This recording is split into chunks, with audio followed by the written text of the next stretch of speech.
الحمد لله وكفى وسلام على عباده الذين اصطفى أما بعد فقد قال الله تعالى في كلامه المجيد وفرقانه الحميد أعوذ بالله من الشيطان الرجيم بسم الله الرحمن الرحيم وراودته التي هو في بيتها عن نفسه وغلقت الأبواب وقالت هيت لك قال معاذ الله إنه ربي أحسن مثواي إنه لا يفلح الظالمون صدق الله المولى العظيم وصدق رسوله النبي الكريم ونحن ذلك من الشاهدين والشاكرين والحمد لله رب العالمين الحمد لله মুআজ্জাজ মুহতারাম সম্মানিত মুসলিয়ানে কেরাম, মহান আল্লাহ তাআলা দরবারে লক্ষ কোটি শুকর ও সুজুদ, যিনি আমাদেরকে তার মহান হুকুম এশার নামাজ বা জামাত আদায় করার পর কুরআনুল কারীমের তাফসিরে কিছু সময় দেওয়ার তৌফিক দান করেছেন। এজন্য সকলে অন্তরের অন্তঃস্থল থেকে কালিমাতু শুকর একবার আদায় করি আলহামদুলিল্লাহ। সম্মানিত হাজিরিন, সূরাত ইউসুফের তাফসীর চলতেছে।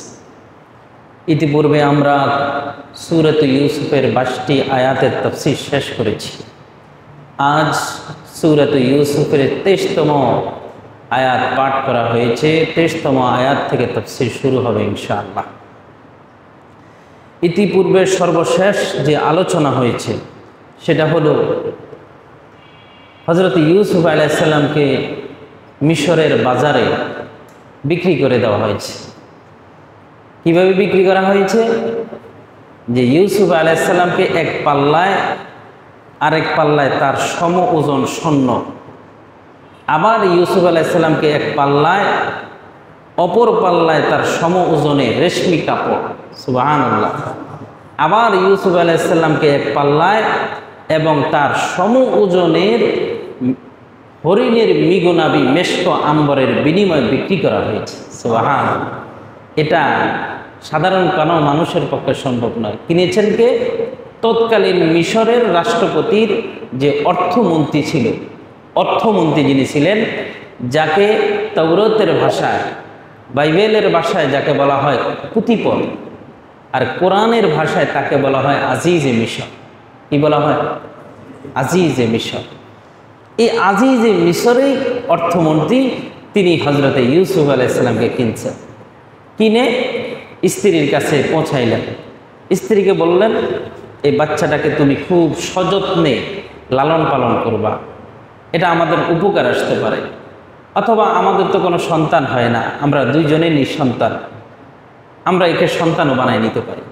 সুতরাং একে খুব সম্মানের সাথে কি করবে? লালন পালন করবে। স্ত্রীকে দিলেন। স্ত্রী নাম কি? জুলাইখা। জুলাইখাও এত সুন্দর ফুটফুটে সন্তান জীবনও দেখেন নাই। ইতিপূর্বে বলেছিলাম, মুসলিম শরীফের হাদিস, নবীজি সাল্লাল্লাহু আলাইহি ওয়াসাল্লাম বলছেন, আমি ইউসুফকে দেখেছি, ইউসুফকে আল্লাহ তাআলা দুনিয়ার অর্ধেক সুন্দর দিয়েছে। সুবহানাল্লাহ। অর্ধেক সুন্দর।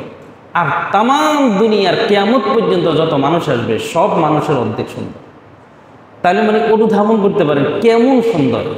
আমরা এখানে যারা আছি কত সুন্দর, প্রত্যেকের চেহারা আলাদা আলাদা সুন্দর, প্রত্যেকটা ভাই প্রত্যেকটা বোন আলাদা আলাদা সুন্দর, সব সুন্দর এক ভাগ। আর ইউসুফ আলাইহিস সালামের সুন্দর এক ভাগ। তার কি পরিমাণ সুন্দর হতে পারে। আল্লাহু আকবার। জুলাইখা ইউসুফ আলাইহিস সালামকে লালন পালন শুরু করলেন, তার দেখাশোনা করেন, গোসল করাই দেন, কাপড় পরাই দেন, সাজাই গুছাই দেন। ইউসুফ আলাইহিস সালামকে সর্বোচ্চ দামি দামি খাবার দেখেন, ইউসুফের ভাইরা চাইছে তাকে মেরে ফেলতে, কুফে ফেলে দিছে, আর আল্লাহ তাআলা চাইছেন না, আমার ইউসুফকে আমি মিশরের প্রধানমন্ত্রী বানাবো এবং আমার সবচেয়ে দামি যে উপাধি আমি তাকে নবী বানাই দিব। সুবহানাল্লাহ। আল্লাহ যেটা চায় সেটাই হয়। এক উত্তম পরিবারে তার লালন পালনের ব্যবস্থা করে দিছে, করছেন না? করেছে। এখন আস্তে আস্তে বড় হইতেছে, বড় হতে হতে হতে হতে যখন ইউসুফের বয়স পরিণত বয়সে উপনীত হলো, প্রাপ্তবয়স্ক হলেন। এখানে প্রাপ্তবয়স্ক বলতে শরীয়তের পরিভাষায় নবুয়তের বয়স হলো যখন প্রায় 40 বছর। ইউসুফ আলাইহিস সালামের বয়স যখন কত হলো? 40 বছর হলো। তখন তোর সুঠাম দেহের এক হৃষ্টপুষ্ট এক যুবক, তাজা জওয়ান, কথা বোঝেন নাই? সুন্দর আরো কমছে না বাড়ছে? আরো বাড়ছে। আল্লাহ। কিন্তু শয়তান তো প্রত্যেকের পিছনে লাগিয়েছে। জুলাইখারে ধরছে শয়তান। জুলাইখা ইউসুফের প্রেমে পড়ে গেছে। কার প্রেমে পড়ছে? ইউসুফের প্রেমে পড়ছে। এখন প্রেমে পড়ার পরে প্রস্তাব করল, খারাপ কাজের প্রস্তাব করলেন। সেটা আল্লাহ তাআলা কুরআনুল কারীমের মধ্যে বর্ণনা করতেছে, وراودته التي هو في بيتها عن نفسه وراودته التي هو في بيتها عن نفسه وغلقت الأبواب وقالت هيت لك قال معاذ الله وراودته التي هو في بيتها عن نفسه। ইউসুফ আলাইহিস সালাম যে মহিলার ঘরে থাকতেন ওই মহিলা তাকে ফুসলাইতে লাগলেন, আকর্ষণ করতে লাগলেন, ইফটিজিং করতে লাগলেন। ওয়াগল্লাকাতিল আবওয়াব, দরজাগুলা লক করে দিলেন, বন্ধ করে দিলেন। ওয়াকালাত হাইতা লাক, মহিলা বললেন, এই আমার দিকে আসো, আমার দিকে আসো। قال معاذ الله,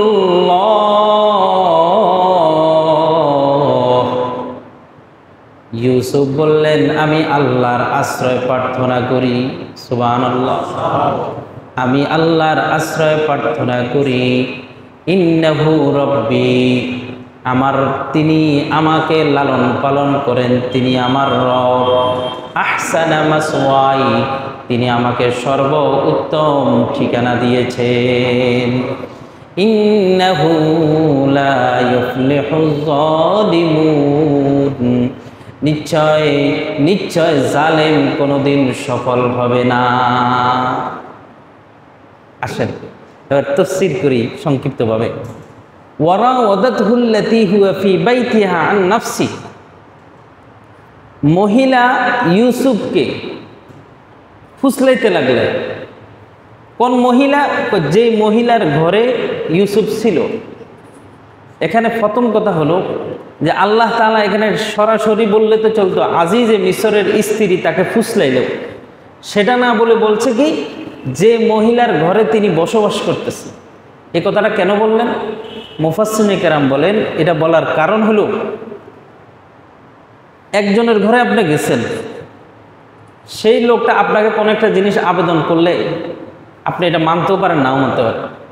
আপনার যদি এটা মাইন্ডে যদি এটাকে পজিটিভ মনে হয় আপনি মানবেন, কিন্তু নেগেটিভ মনে হলে বলবেন না আমি এটা মানব না, চলে আসলেন, শেষ। কিন্তু আপনার ঘরে একটা লোক ছোটোবেলা থেকে লালন পালন হয়ে বড় হয়েছে, আপনি তার খাবার দিয়েছেন, তার ভরণ পোষণ দিয়েছেন, তার চিকিৎসার খরচ দিয়েছেন, সব দিয়েছেন। এই লোকটা ছোটোবেলা থেকে রাজকীয় পরিবেশে বড় হয়েছে, সব আপনার খাইয়া। এখন এই লোকটা, এই মালিক যদি তাকে কিছু বলে, এটা শুনতে কিন্তু বাধ্য, বাধ্য কি না? বাধ্য। এই জন্য আল্লাহ তাআলা ডাইরেক্ট আজিজে মিসরের স্ত্রী না বলে বলছেন এমন স্ত্রী তাকে কি করলেন, এমন মহিলা তাকে ফুসলাইলেন যে মহিলার ঘরে সে ছোটবেলা থেকে লালন পালন হয়েছে। খেয়াল করছেন? লালন পালন হয়েছে। এখন এবং এটা এমন এক আশ্চর্য বিষয়, দেখেন বর্তমানে পুরুষেরা ছেলেরা মেয়েদেরকে টিজিং করে, ফুসলায়, আর তখন মেয়েরা পুরুষদেরকে ফুসলাইতো, টিজিং করত। দেখেন অবস্থা। মেয়েরা যদি পুরুষকে যদি কোনো গুনার দিকে আহ্বান করে, বর্তমানের কথাই বলি, সে যত বড় বুজুর্গ হোক স্থির থাকতে পারবে? স্থির থাকতে পারবে? যত বড় বুজুর্গ হোক সে স্থির থাকতে পারবে না। আরে গুড় গুড় করে সারাক্ষণ মহিলার পিছনে, লাখ লাখ টাকা খরচ করে, কত কিছু দেয়, শুধু মহিলা খালি ইয়েস কইতে, খালি তোমার ভালোবাসে এই কথাটা শোনার জন্য। কথা ঠিক কিনা? আর যদি মহিলা যদি তাকে আহ্বান করে, তাহলে কয়জন মানুষ আছে সে ইমানের উপরে অটল থাকতে পারবে? কয়জন মানুষ আছে সে গুনাহ থেকে বেঁচে থাকতে পারবে বর্তমানে? তাহলে বর্তমানের তুলনায় ওই সময় মানুষের ইমানের হালত কত কঠিন ছিল। মহিলারা ফুসলানোর পরেও পুরুষরা সহজে রাজি হতো না। সুবহানাল্লাহ। এটা একটা অনুধাবন করার বিষয়। এরপরে সে কি করলেন, তার রাজ ভবনের মধ্যে ইউসুফকে ডাকলেন, নিজে সর্বোচ্চ সাজলেন। আজও যে মিশরের স্ত্রী হলে সে কি কালো হবে? অনেক সুন্দর হবে না? কি করে? একজন মন্ত্রী এমপি যদি বিয়ে করে সে কি সাধারণ মেয়ে বিয়ে করবে? সর্বোচ্চ সুন্দরী মেয়ে বিয়ে করবে। আজিজে মিশর যে মহিলাটাকে বিয়ে করছে নিশ্চয় সে অনেক সুন্দরী। জুলেখা কিন্তু সাধারণ কোনো মেয়ে না। মিশরের মধ্যে সবচেয়ে বাছাই করা সবচেয়ে সুন্দরী একজন মেয়ের নাম হলো জুলেখা। এত সুন্দর, আমার রাজকীয় পোশাক পরলে আরো সুন্দর বাসছে না? আবার মনে করেন মেকআপ করছে, ডিজাইন করছে, সাজছে, তাহলে আরো সুন্দর হয়েছে। এত সুন্দর হওয়ার পরে ইউসুফকে ডাকছে রাজ দরবারে, তার বাসভবনের সব দরজা লক করে দিছে। ওয়াগল্লা কতিল আবওয়াব, সব দরজা লক করে দিছে। সবগুলো দরজা কি করছে? লক করে দিছে। লক করে কি কয়? ওয়াকালাত হাইতালা, এই আমার কাছে আসো। ডাকতেছে আমার কাছে আসো। কে ডাকতেছে? ইউসুফ জুলেখা ডাকতেছে কাকে? ইউসুফকে। আল্লাহ, কেমন এক কঠিন পরীক্ষা, কেমন এক কঠিন পরীক্ষা যে একটা সুন্দর রমণী, একটা যুবক, তাজা যৌবন যার টকবক করতেছে, এরকম যৌবন বিশিষ্ট একজন যুবককে ডাকতেছে আমার কাছে আসো। শুধু কাছে আসো তা না, আল্লামা ইমাম সিদ্দি রহমতুল্লাহ আলাইহি বলেন, জুলেখা ইউসুফ আলাইহিস সালামকে প্রশংসা করতেছে। ইউসুফ, তোমার চুলগুলা বড় সুন্দর।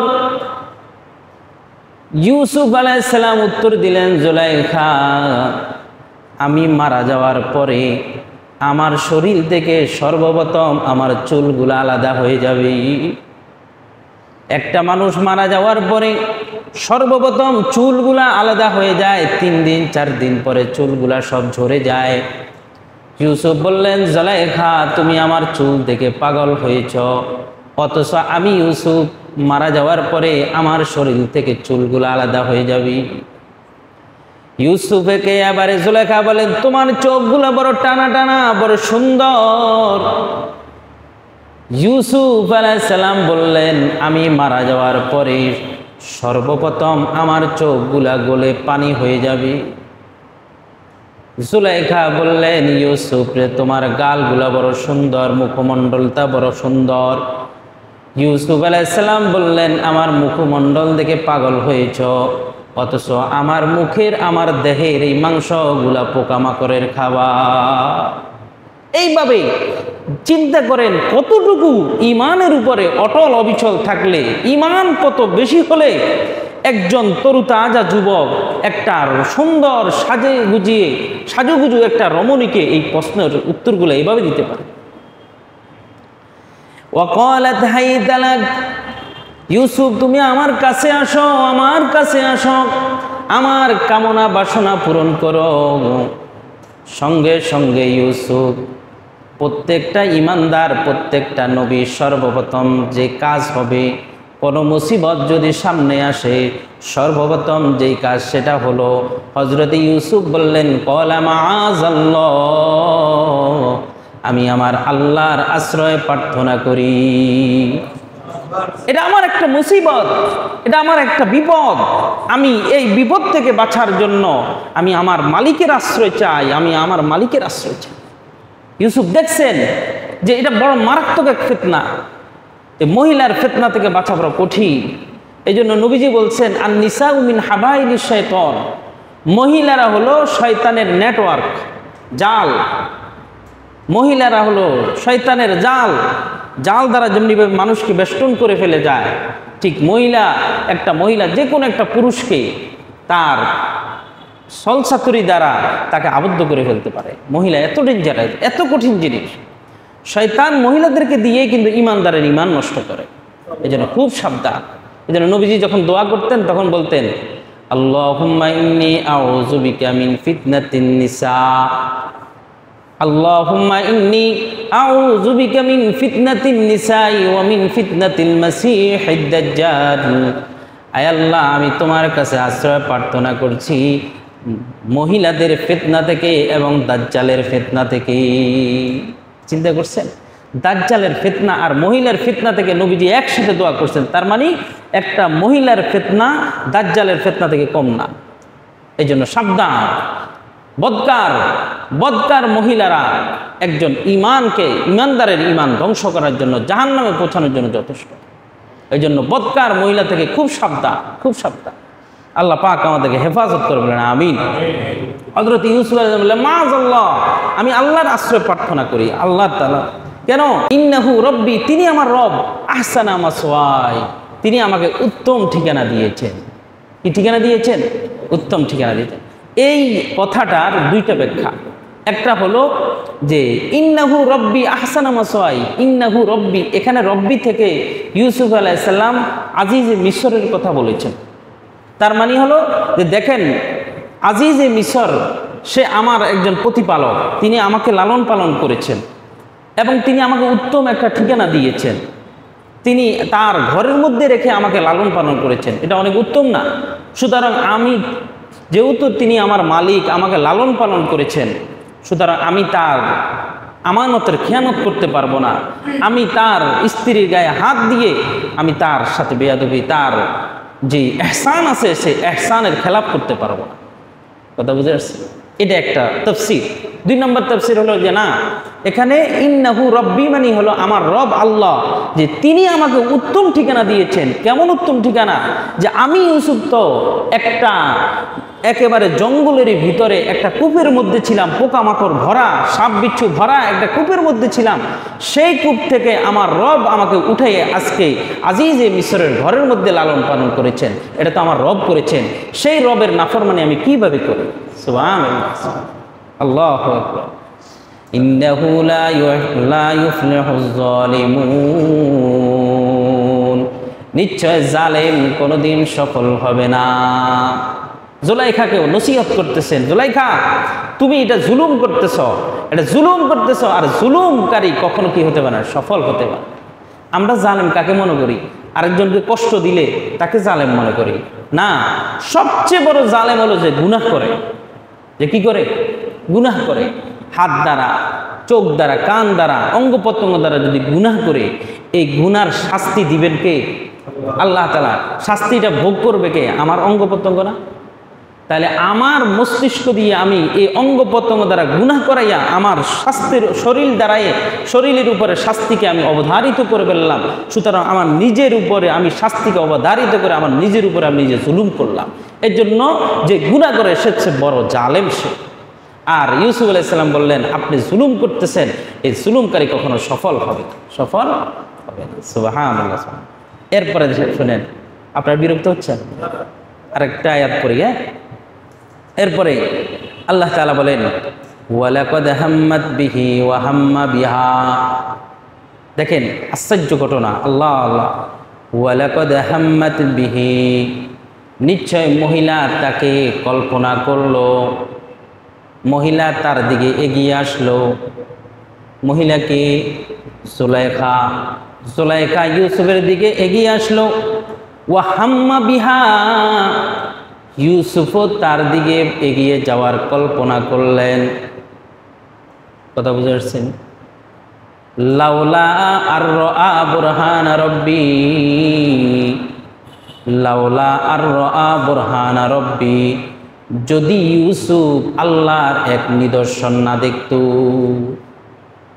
মহিলা এগিয়ে আসছে, ইউসুফকে ডাকছেন যায় না, মহিলা নিজে আগে আসছে। ইউসুফও মনে মনে এরকম এগিয়ে যাওয়ার একটা এরকম একটা সংকল্প করলো, যদি আল্লাহর একটা নিদর্শন না দেখত। দেখেন, একটা পুরুষ তরুতাজা যুবক কতক্ষণ স্থির থাকতে পারে? হ্যাঁ, মহিলা তো এমন জিনিস, এটা তো আগুন, আগুনের কাছে লোহা তো গলেই যায়, গলে যায় না? মহিলারা, এই যে নারী বলা হয়, নারী এটা নারুন থেকে, নার মানে আগুন। মহিলারা যত শক্ত পুরুষ হোক না কেন নরম করে ফেলে পুরুষদেরকে, এটা এত ডেঞ্জারাস। ইউসুফ আলাইহিস সালাম তো একজন নবী, আর কোন সমস্ত নবীরা সব ধরনের গুনাহ থেকে নিষ্পাপ, মাসুম। কিন্তু মনে মনে কোনো কিছু সংকল্প করা, এটা কিন্তু গুনাহ না। এটা কি না? গুনাহ। মুসলিম শরীফের একটা হাদিস, রাসূলুল্লাহ সাল্লাল্লাহু আলাইহি ওয়াসাল্লাম বলেন, আল্লাহ তাআলা বলেন, আমার কোনো বান্দারা যদি কোনো নেক কাজের নিয়ত করে, সঙ্গে সঙ্গে আমলনামায় একটা নেকি লিখে দেওয়া। সুবহানাল্লাহ। যদি আমার বান্দা নেক কাজটা সম্পাদন করে, সাথে সাথে তার আমলনামায় 10টি নেকি লিখে দেওয়া। সুবহানাল্লাহ। আর যদি আমার বান্দা কোনো গুনাহ করার সংকল্প করে, গুনাহ লেখা হয় না, গুনাহ লেখা হয় না। যদি সে শয়তানের ধোঁকা করে গুনাহ করে ফেলে, তাহলে তার একটা গুনার বিনিময়ে একটা গুনাহ লেখা হয়। আর যদি আমি আল্লাহর ভয়ে যদি গুনাহ করার নিয়ত করেছে, কিন্তু আল্লাহ আমার ভয়ে সে গুনাহটা করে নাই, তাও তার আমলনামায় একটা নেকি লিখে দেওয়া হয়। সুবহানাল্লাহ। দেখছেন, গুনাহ করার ইচ্ছে করছে, কিন্তু আল্লাহর ভয় দিলে এসে গেছে, আর গুনাহ করে নাই। কয় যে এই যে গুনাহ করে নাই, ফিরে রয়েছে, এই ক্ষেত্রেও আল্লাহ তাআলা একটা নেকি লিখে দেন। তাহলে দিলে কোনো গুনার চিন্তা করলে এটা কি হয় না? গুনাহ লেখা হয় না। ইউসুফ আলাইহিস সালাম যেভাবে হোক, তার এই ছলছাতুরির কারণে একটু একটু দিলের মধ্যে এরকম একটা ওয়াসওয়াসা আসছে, সামান্য। কিন্তু আল্লাহ তাআলা বললেন যে লাউলা আর রাআ বুরহানা রব্বি, যদি তার রবের এক নিদর্শন যদি সে না দেখতো, তাহলে সেও কিন্তু এগিয়ে যেত। নিদর্শনটা কি? এই নিয়ে বিশাল তাফসীর। একটা তাফসীর হলো, নিদর্শনটা হলো এটাই যে দেখো, আমার রব তো আমাকে অনেক নিচে রেখেছেন, নিচের থেকে উঠাইয়া আমাকে আজ রাজ দরবারে পৌঁছাই দিছেন। তো আমার রবের সামনে আমি কিভাবে নাফরমানি করতে পারি? এটা একটা, এটা তার স্মরণ হয়ে গেল, সে আর গুনাহ করে নাই, আগিয়ে যায় নাই। 2 নাম্বার, কেউ কেউ বলছেন যে না, ওই রাজ দরবারের মধ্যে, সেই জুলাইখার বাসভবনের মধ্যে আল্লাহ তাআলার কুদরতি সূরত ফুটে উঠছে, ইউসুফ দেখার সাথে সাথে গুনাহ থেকে ফিরে আসছে। সুবহানাল্লাহ। 3 নাম্বার ব্যাখ্যা হলো যে না, আল্লাহ তাআলা নয়, বরং সেই বাসভবনের মধ্যে ইয়াকুব আলাইহিস সালামের সূরতটা আল্লাহ তাআলা উঠে ধরছে, এবং ইয়াকুব আলাইহিস সালাম দাঁতে কামড় দিয়ে, আঙ্গুল কামড় দিয়ে তাকে নিষেধ করলেন, সাবধান করলেন, সাবধান ইউসুফ, এই গুনাহ থেকে, জেনা থেকে তুমি ফিরে থাকো। ইয়াকুব আলাইহিস সালাম। আর কেউ কেউ বলছেন যে না, আজিজে মিশরের সূরতটাই আল্লাহ তাআলা ধরছেন, জুলাইখার স্বামী আজিজে মিশরের সূরতে ধরছেন, যে আমার ঘরে থেকে, আমার ঘরে লালন পালন হয়ে তুমি আমার স্ত্রীর সাথে খেয়ানত করতেছো, আমার খেয়ানত করতেছো। এটাকে বিভিন্ন ধরনের ব্যাখ্যা আছে, কথা বোঝাচ্ছে। যা হোক, যে কোনো ব্যাখ্যা হোক না কেন, মোট কথা হলো আল্লাহ তাআলা ইউসুফ আলাইহিস সালামের দিলের মধ্যে এরকম একটা কি দিলেন? ভীতি দিলেন, এরকম একটা ভয়ঙ্কর সূরত দিলেন। সঙ্গে সঙ্গে ইউসুফ কি করেন নাই? আর আগিয়ে যান নাই, কিন্তু মহিলা আগিয়ে আসছে। ওয়ালাকাদ হাম্মাত বিহি, নিশ্চয় মহিলা এগিয়ে আসলো। ওয়া হাম্মা বিহা, ইউসুফও এগিয়ে যেত। লাউলা আর রাআ বুরহানা রব্বি, যদি তাকে তার রব এক নিদর্শন না দেখাতো।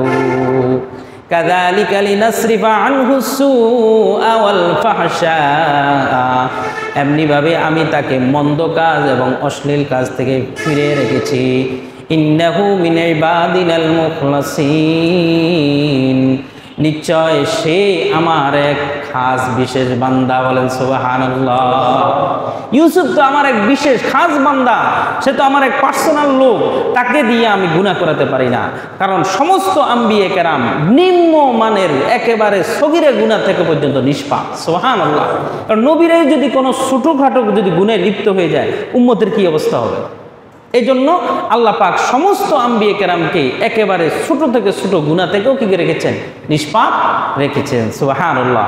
ইউসুফ তো আল্লাহর বিশেষ বান্দা, সুতরাং ইউসুফ কখনো এই গুনার মধ্যে লিপ্ত হতে পারে না। এই ইউসুফ যে জুলাইখার এই ইফটিজিং থেকে, তার কামভাব পূর্ণ করার থেকে যে ফিরে রয়েছে, এটা ইউসুফের ক্রেডিট না, এটা কার রহমত? আল্লাহ তাআলার রহমত। আল্লাহ তাআলা ইউসুফকে ফিরে রাখছেন বলে ইউসুফ গুনাহ থেকে বেঁচে থাকছে। আল্লাহ পাক এভাবেই তার প্রিয় বান্দাদেরকে বড় বড় গুনাহ থেকে ফিরে রাখেন। এভাবেই আল্লাহ তাআলা তার বান্দাদেরকে গুনাহ থেকে ফিরে রাখেন। সুতরাং আমরাও যদি আল্লাহর সব সময় সর্বক্ষেত্রে আল্লাহর আশ্রয় চাই, আমরা যদি আল্লাহর উপরে ভরসা করি, তো ইনশাআল্লাহ আল্লাহ তাআলা আমাদেরকে বড় বড় গুনাহ থেকে ফিরিয়ে রাখবেন, হেফাজত করবেন ইনশাআল্লাহ। আল্লাহ পাক আমাদেরকে সর্ব অবস্থায় আল্লাহর উপরে ভরসা রেখে আল্লাহর কাছে আশ্রয় প্রার্থনা করার তৌফিক দান করবেন, আমিন। ইনশাআল্লাহ এরপরে ইউসুফ তো যা করার আছে করছে। ইউসুফ এখন কি করবে? নিরুপায় হয়ে গেছে।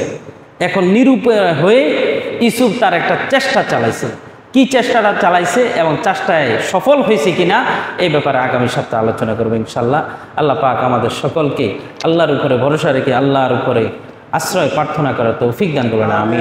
ওয়া আখিরু দাওয়ানা আলহামদুলিল্লাহি রাব্বিল আলামিন।